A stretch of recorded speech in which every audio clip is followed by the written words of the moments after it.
मई सन 1857 की बगावत की चिंगारियां संपूर्ण देश में फैल रही थीं।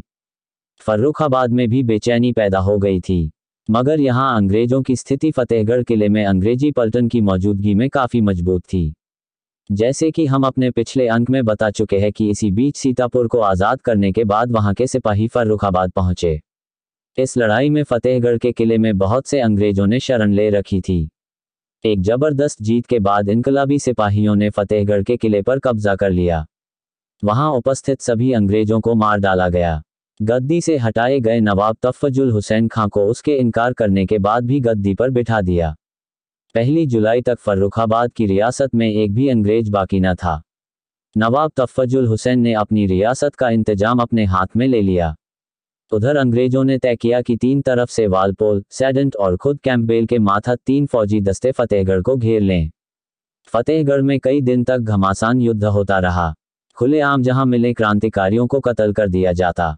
इतिहासकार फॉवेस्ट नेचुरल के अनुसार फर्रुखाबाद के मुसलमान नवाबों को फांसी देने से पहले सूअर की चर्बी मल दी गई थी।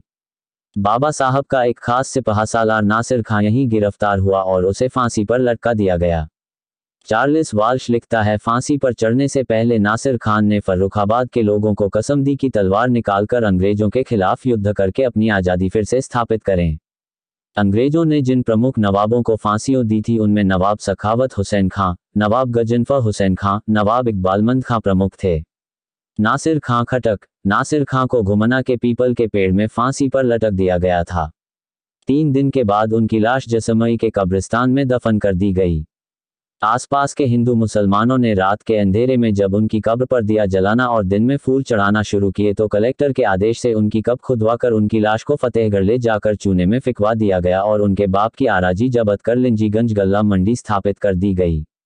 वह खटकपुरा इज्जत खां के निवासी थे।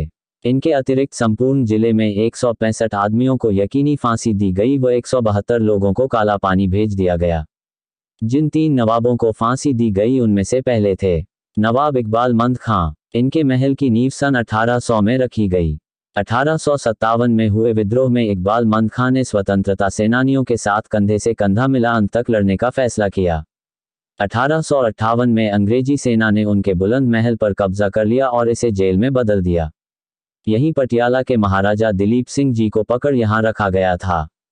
24 जून 1858 को इकबालमंद खां के खिलाफ कार्रवाई की गई और उन्हें त्रिपोलिया चौक पर फांसी दी गई। अंग्रेजों ने बुलंद महल को सार्वजनिक रूप से 6000 रुपये में नीलाम कर दिया। आज ये GIC इंटर कॉलेज फर्रुखाबाद के रूप में जाना जाता है।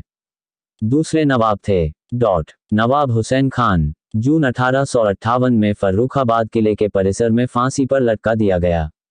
आज इस किले में राजपूत रेजिमेंट सेंटर मौजूद है। गजनफर हुसैन खां, ये नवाब तज़फुल हुसैन खां से संबंधित थे। इन पर मारे गए ब्रिटिश संयुक्त मजिस्ट्रेट के अरबी घोड़ों के पाए जाने का आरोप था। ब्रिटिश मजिस्ट्रेट ने नवाब को फांसी की सजा सुनाई, जिन्हें घुमना मंडी पर स्थित पीपल के पेड़ पर लटका फांसी दी गई। अपने अगले अंक में हम किले में मौजूद सभी अंग्रेज कैसे मारे गए का जिक्र करेंगे। एक निवेदन, फर्रुखाबाद के इतिहास को सीरियल फॉर्म में YouTube पर लाने का ये अनोखा प्रयास है। मैं पहले इसे बुक के रूप में लाने की सोच रहा था, लेकिन आज के इस इंटरनेट युग में अपने दोस्तों की सलाह पर मैंने इसे YouTube पर लाने का प्रयास किया है। इसकी सफलता आपके हाथों है। अगर पसंद आए तो आप मेरे इस YouTube चैनल पर लाइक, सब्सक्राइब व कमेंट लिखकर सपोर्ट करें।